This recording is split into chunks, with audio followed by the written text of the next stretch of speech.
तर आज आपण आपल्या किचनमध्ये बनवत आहोत साबुदाणा वडा। त्यासाठी लागणारे साहित्य आहे भिजवून घेतलेला साबुदाणा, उकडून आणि स्मॅश करून घेतलेला बटाटा, भाजून घेतलेले शेंगदाणे, जिरा पूड, ठेचून घेतलेली हिरवी मिरची आणि मीठ। चला तर आपण आपल्या रेसिपीला सुरुवात करूया। प्रथम मी एका प्लेटमध्ये भिजवलेला साबुदाणा घेतलेला आहे, त्यामध्ये बटाटा मिक्स करून घेऊया।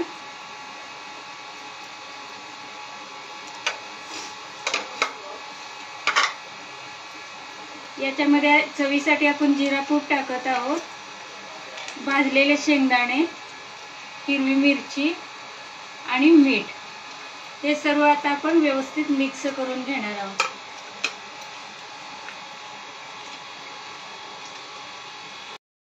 सर्व साहित्य आपण मिक्स करून घेतलं आहे।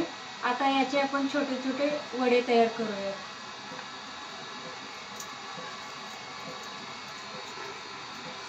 अशा प्रकारे वड्यांना आकार द्यायचे।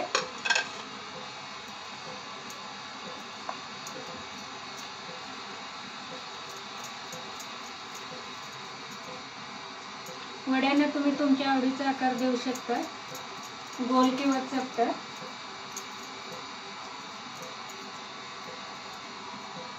अशा प्रकारे आपण वडे बनवून घेतले आहेत। आता हे वडे आपण तेलामध्ये तळून घेऊया।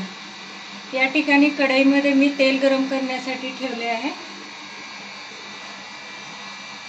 तेल व्यवस्थित गरम झाल्यानंतर आपण वडे तळणार आहोत।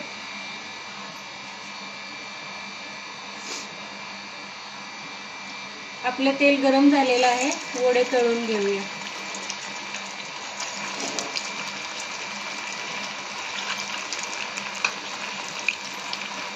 एका बाजूने व्यवस्थित तळून झाले आहेत।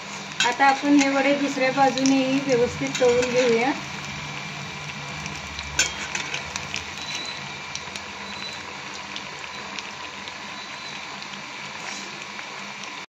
बघू शकता आपले वडे तळून तयार आहेत। आपल्या वड्यांना छान असा गोल्डन कलर आला आहे आणि आपले वडे एकदम क्रिस्पी बनलेले आहेत।